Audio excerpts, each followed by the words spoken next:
આગળ વાત કરીએ તો સ્થાનિક સ્વરાજની સંસ્થાઓની ચૂંટણીનું કાઉન્ટડાઉન શરૂ થઈ ગયું છે। રાજ્ય ચૂંટણી પંચે જિલ્લાઓને પત્ર લખ્યો છે। તમામ પંચાયતોની ચૂંટણી યોજાશે। 31 માર્ચ 2025 સુધી મુદત પૂરી થતી હોય તેને લઈને ચૂંટણી યોજવામાં આવશે।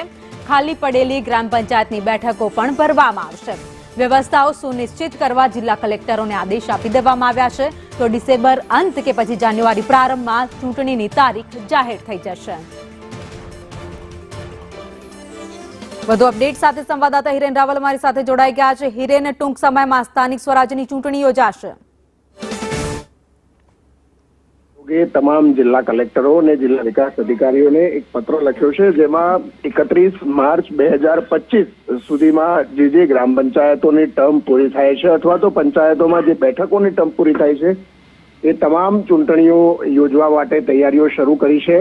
31/3/2025ની સ્થિતિને ધ્યાનમાં રાખી જે પંચાયતો ખાલી થાય છે, અત્યારે હાલ જે પંચાયતોમાં ચૂંટણી લાંબા સમયથી પેન્ડિંગ છે, પ્રસંગોપાત ખાલી પડેલી જગ્યાઓ છે, કોઈના અવસાનથી ખાલી પડેલી જગ્યાઓ છે અથવા તો એક પંચાયતમાંથી બે પંચાયત એટલે કે વિભાજનના કારણે અલગ થયેલી પંચાયતો છે, આ તમામ પંચાયતોની ચૂંટણી ચાલુ મહિનાના અંતમાં અથવા તો જાન્યુઆરીના શરૂઆતમાં જાહેર થાય તે પ્રકારની શક્યતાઓ છે। અને એટલા જ માટે તમામ જિલ્લા કલેક્ટરોએ આ પંચાયતોની અંદર વોર્ડ સીમાંકન, સરપંચ માટેના રોટેશન 27% ઓબીસી અને એના આધારે રોટેશન તૈયાર કરવા માટે સૂચના આપવામાં આવી છે। આ સિવાય મતદાન મથકો તૈયાર કરવાના છે તો ભૌતિક સુવિધા વગેરે ચકાસણી કરી અને મતદાન મથકો સુનિશ્ચિત કરવા માટે સૂચના આપવામાં આવી છે।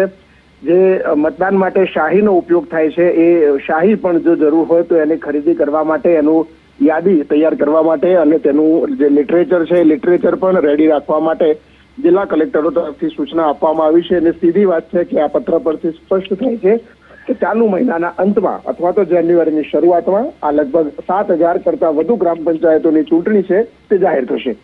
આભાર માહિતી માટે।